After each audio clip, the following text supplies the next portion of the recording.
right. How are you? Doing well, doing well. We're gonna pull our mask off now. All right, Richard, it's great to see you.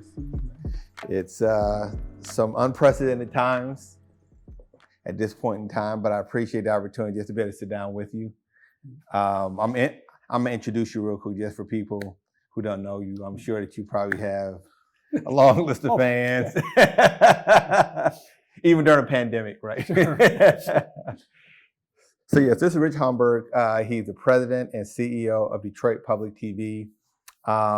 We've known each other for a minute, and so we end up finding ourselves in different rooms. And I know we have conversations from time to time, and we're always trying to find like that opportunity for us to be able to have conversations or maybe do some work together. And so I'm excited just to be able to talk to you today. But before we get started, I want to ask, how is your family doing? My family's great. Our son just came home from Dallas. He's 26 years old, graduated from Michigan State, went to work for Quicken. I told him it's like being in the Paris Island of banking. Okay. He spent a year and a half there. He said, I want to move to Dallas. My buddies are in Dallas, and it's killing us. He's a warm weather kid, and went to work for a mortgage firm there.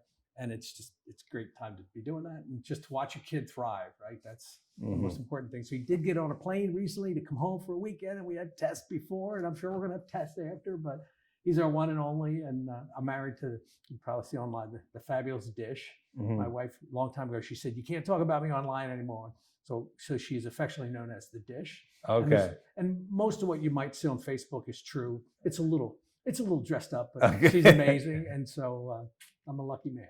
Good. Your family's good? Family's good. I can't complain. Everybody's healthy. My 10-year-old daughter is getting adjusted to virtual school. So it's a new day. Education is different. 5th grade math is no joke. That's all I have to say. I worry about people with young kids. It's just Nick's 26 and he is loving working at home. Yeah. And it's all worked out pretty well for him. And then you talk to others that are just in such stress. And yeah, it's a tough moment. I mean, it is. There's a variety of reasons, from if you have more than one kid to go to a different school and number of devices or the age of the kids. And then if you're working full time, if you're a single parent, this is all kind of stuff. So it's good to see you thriving, man. I've been following you. I've probably 4 or 5 years. There's just every time I bump into Hajj, and it's like,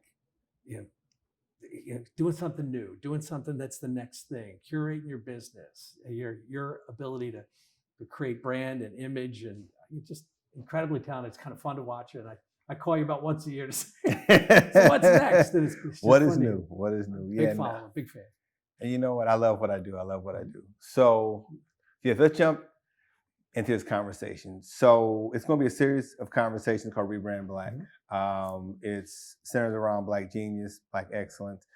But really the point of pulling together these conversations is that I felt it was important, at least in this moment. There's so many things that are happening from a social and racial injustice standpoint that I think having meaningful conversations so that all sides can understand each other, and be able to have like different perspectives. I think it's been eye-opening, like for me, just in terms of looking at like when I hear people talk about they're tired.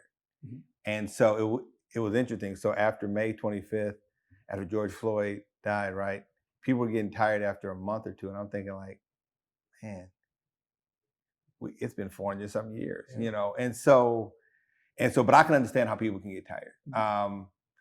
And so I guess my first thing is that, like, if since you're in the media space, how do you view like our society? Like, how do you, not just from a political standpoint, but in terms of how people interact and how people get along? At this very moment, it feels like we're in this transitional moment.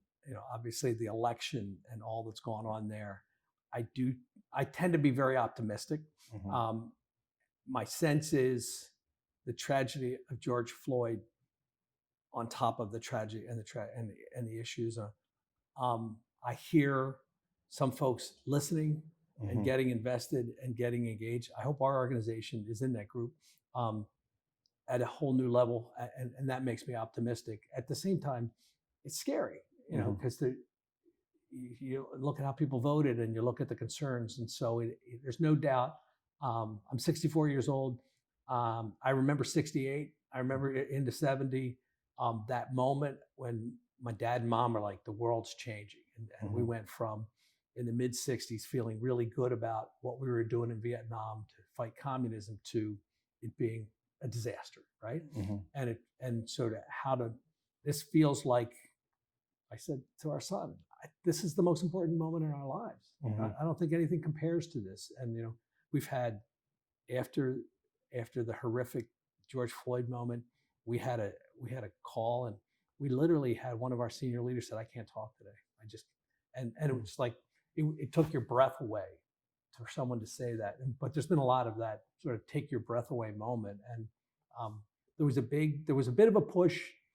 We need to make a statement, and I said that I'm very concerned about that issue. Right? There was because you saw a lot of companies making big statements, right? And I said, I think there's three things for us. I think we need to display our commitment. We need to ask you, let us show you our work, but most important is the third, help us fill the gaps. So there's things there's observations you have, there's insights that you can share that could be critical to us serving more successfully. And so, but I didn't feel like we need the big statement as much as double down on commitment. Show the work, but don't show the work as if it's final. Show the work to say that third piece, help me fill the gaps. Yeah. I think it's important because I think we'll kind of miss the moment if the only thing that comes out of this is somebody posts a black box online and says, I support you. That's or I stand with you. That's important. But for me, let's start looking at, you said something about like the commitment, right? And so I look at brands from, or organizations or media outlets from a different perspective, like, what I'm saying, like when they're putting in the work and you can see that there's a commitment to it beyond just, okay, all right, I had our graphic department create that box and we posted something that sounded really cool and now we're back off like we're like. I think part of this thing happened because if we weren't all at home, we wouldn't be having these conversations. That's true. It's just that like people were at home because like this isn't something that's new. But even when I think about our interaction, so I don't think that there's enough interactions from people in your position and in my position. So, so you are, there's a very short list in terms of people that run media outlets, in terms of like traditional outlets. Yep. And I feel like myself, in many cases, is never really at the table with somebody like you. And so I think more of these kind of interactions can create validation and other kind of stuff. How can we try to facilitate more? Like, I don't even know how we even met. So I don't know what it was. I think I bumped into some of your stuff and was like, this is great. Yeah. So years ago, hang on to the phrase, we'll see. Okay. There was I was at WWJ and somebody said something. They weren't intending to be divisive, or they said something the wrong way. They were misinformed. And we get a phone call and we go visit a group and we had a conversation. And my deal is really simple. Let's get face to face. I'm crazy about face to face. I have kind of 5 rules of life. Number 4 is always make the call. Always make the call. Get engaged. So we had a meeting with the organization and they helped us with our thinking. And it was a very genuine. Someone on your team made a mistake. We'd like to talk to you about it. We went to see them. I was there. And so we're getting ready to go. And I said, we want to stay engaged with your community. And the person, this is very Detroit. The person looks at me and says, we'll see. And I'm like, what? Like, I'm a really sincere guy, right? We'll see. He said, Rich, do you know how many people come to visit us and say they want to stay invested and we never hear from them again? So, with respect, we'll see. And that person, it's funny because we just produced, that's probably literally 15 years ago. And we just produced an event with the person. But the point is, there is a we'll see. What's different? And I think all of us need to be called to be accountable, especially in the media business. I joke, with our board and with our staff.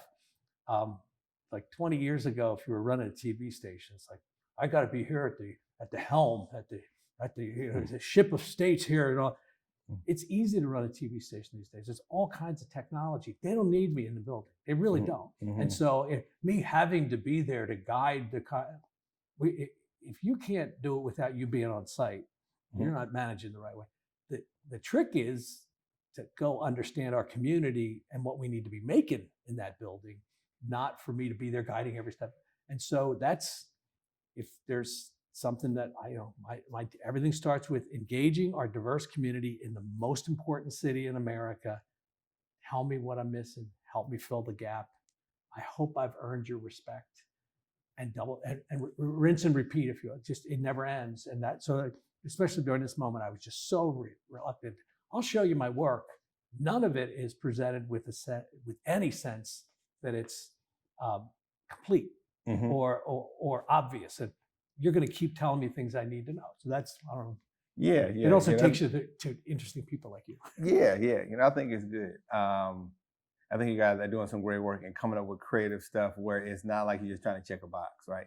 So if we go down this path of white privilege, I think that it's interesting where we can have like an insightful dialogue on both sides, because I think there's learning on both sides. I never forget, I was looking through my Facebook feed one day, and I think I was somebody that I knew, I think it was from high school. And so it was this conversation about white privilege, and I can't remember the exact wording of it, but to an extent, it talked about this person said that they didn't know what that meant, but basically they had to work hard. And so sometimes there's this perception that it's based on if you didn't come from an affluent situation. And so the meaning of it or the understanding of it, to me, is kind of missed. There are certain things that, in terms of a person's skin color, that can open up or close doors for them, and it has nothing to do with how hard they work. Sure. And so some of that is kind of the way I look at it. So I'd love to get your perspective on it, and for us to it's interesting. There's a lot there, and that phrase can take you in a lot of directions. But I mentioned to you recently, we did. Our head of HR and I did a 9-month sort of immersion around diversity and equity, and going into it, you learn and you relearn and you learn it from a new angle. The word white privilege almost sounded like an accusation.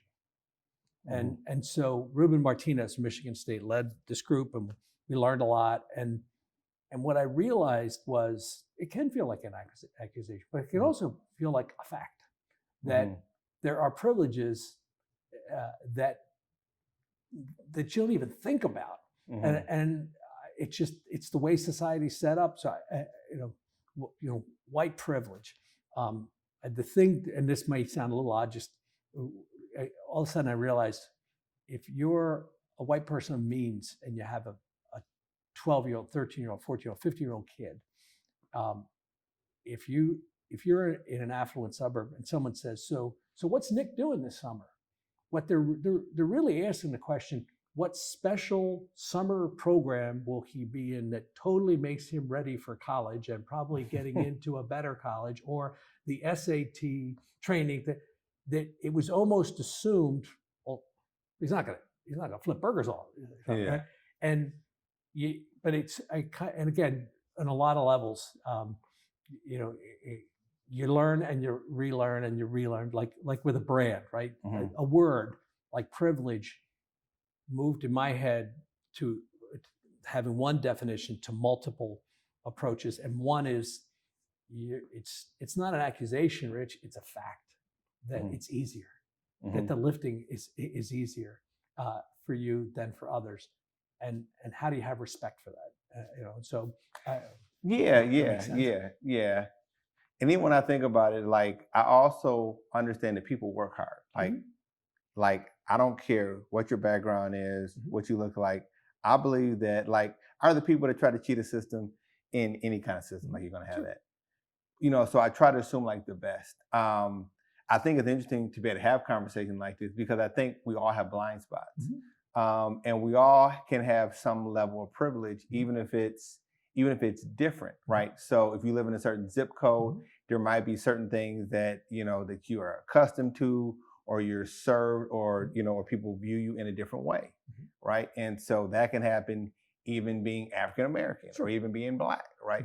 And so, but I think it is interesting just to have this kind of conversation, just so that we're like, so that both sides just better understand each other. And so, so I'm always interested just to kind of get a feel for, I think it's such an important moment to slow down and listen and tell me more about you and tell me more about the challenge and help me understand it individually, as a member of a group, as a member of a diverse community. The biggest lesson I feel right now is slow down, ask questions, and sincerely listen, because it's, we all make all these assumptions, right? And it's just, there's something to all of this, and if we all just, okay, I'm going to learn and relearn a lot in the coming year. Yeah. I think that it's like a lot of opportunity. So now I want to shift to so your programming. So I know, like, I'm old enough to remember when TV turned off at 11:30 at night. Oh. I remember like the little thing. Banner. Yes, Star Spangled Banner. You had to go to bed. Like there weren't a lot of options. Now people are overwhelmed with options, audio, and there's video, all kind of stuff. How does a public TV station stay relevant in this hyper entertainment space where people are like always looking to be on and to be entertained? How do you stay relevant in that space? Unfortunately, we have to leave the building and go talk to strangers and turn them into partners and understand how to better serve. So if you think about, we operate the only nonprofit public television station in Southeast Michigan. We're what's called a community licensee. We're owned by the people of Detroit. We were built, I often tell people, it's the ought to be statement. There ought to be a television station back in the day, 50 years ago, there ought to be another network. There ought to be somebody who puts a symphony on. There ought to be somebody who puts kids programming on. Okay, so public television was formed off of an ought to be statement that had to do with national programs that weren't what NBC, CBS, and ABC were putting on. We were supposed to be doing the other stuff. So how's that changed? Well, today, what started with 3 networks and then we were the 4th, there's 300 networks.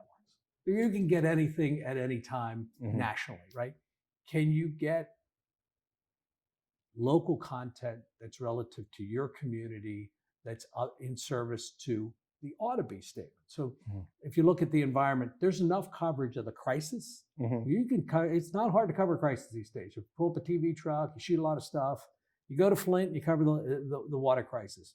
After the crisis goes away, the trucks go back or they go to the next crisis. So I don't think you need us covering, if you will, the immediate crisis. We don't need to be in the breaking crisis business. What we need to be is understanding what's the backdrop, what's the context, what needs to happen is the next step. How do we drive understanding? And so the only way that happens is, we've got a model. It starts with engaging our diverse community in the most important city in America, understanding diverse communities, understanding geography. Is that a Detroit concern? Is it a greater Detroit concern? Is it a national concern?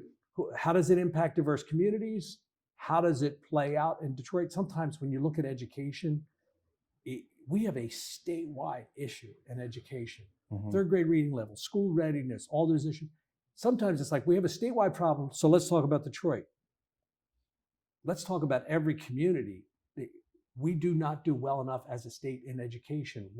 How are we going to help play a growing role in solutions there? And just to that point, I had a conversation with Dawn Coleman. I think she's the smart city architect for the city of Los Angeles. And so they started doing research, because they want to make sure that every student had access to a device.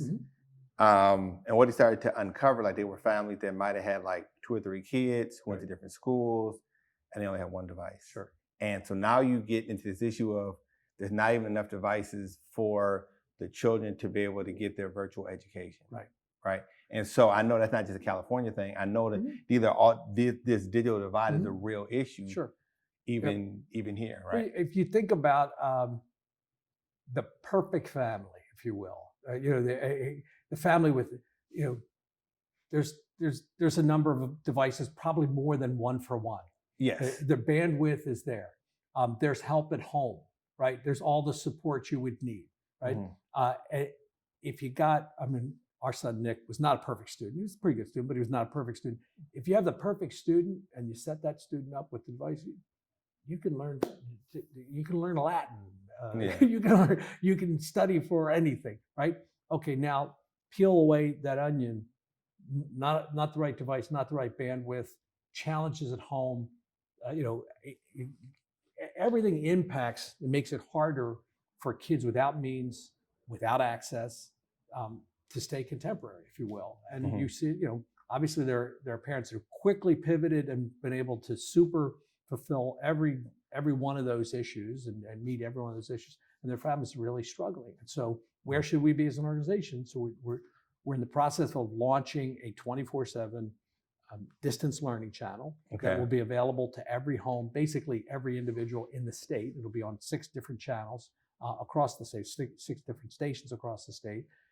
How do we play the right role in meeting that need? That starts with partnering with teachers, not trying to outrun them, but great respect for teachers. It goes to pulling parents into this, engaging parents, and building out the system. But it all starts, in the case of education, everything starts with the teachers.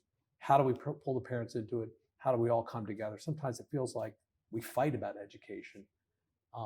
Teachers are doing an amazing job. How do we help? Gotcha. So as we wrap up, so if there are students who are interested in getting into the space that you're in, whether it's being a content creator or working for a broadcast company or network, I guess, James, what would your advice be? Well, rule number 4: always make the call. Reach out almost at any place, and you're a pretty relentless guy, right? I encourage all. It's always amazing with our son and many young people. If you read an article, if you have an interest in public television, call the station. Somebody will be there. Ask. Maybe the first person doesn't solve your problem, but stay at it. Reach out. So I don't suggest to any student, you're very entrepreneurial. You've built an incredible position, incredible business, and I am sure for every one person you've had success with, you probably have called 5 others and reached out to them. There are people out there, right? And so just start opening doors. And then start to understand the business and the organization and where you might fit and the schooling you might need. Just be relentless about it. And I was telling you earlier, we had a producer approach us recently, and he really wants to be a commercial guy. He's got a lot of great ideas for shows, and I couldn't get him back to how the shows that we would create that have to have a mission on. I'm not sure that's what he wants to. But he sounds like an outstanding guy. He'll find his solution. I learned a little, he learned a little, but I advise any student, raise your hand, march in. It's your public television station. We serve Detroit, so there ought to be a little bit of, hey, Rich, you guys ought to be able to make time for people who are interested in partnering with you. We work with a lot of partners, and we try to be clear about sort of what's the win for you, what's the win for us, what's the win for the audience, what's sustainable. We've got a bit of a model there, and trying to help people understand how we are an offbeat business, in that we're a nonprofit as well as being the only nonprofit public television station. All the other guys are commercial. If you get high ratings, make a lot of money, okay, let's talk. Ours is, can you serve a public purpose? Where's it? Yeah, interesting space.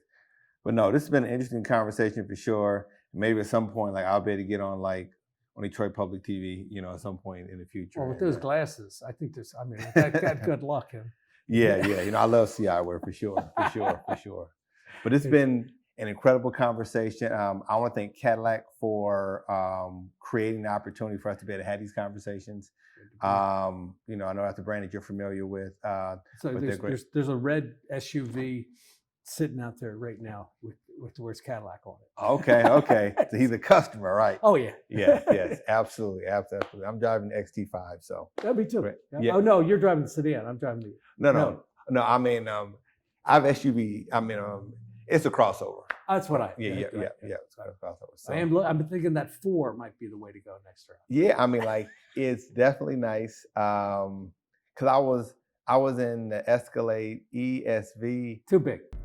It's too long. The Sport is nice, but the ESV is just way too long. I love that new grill. Yeah. Not that I'm interested in cars or anything. I've been driving Cadillacs for a long time. Absolutely. Great to see you. Well, Rich, thank you. Thank you very much, man.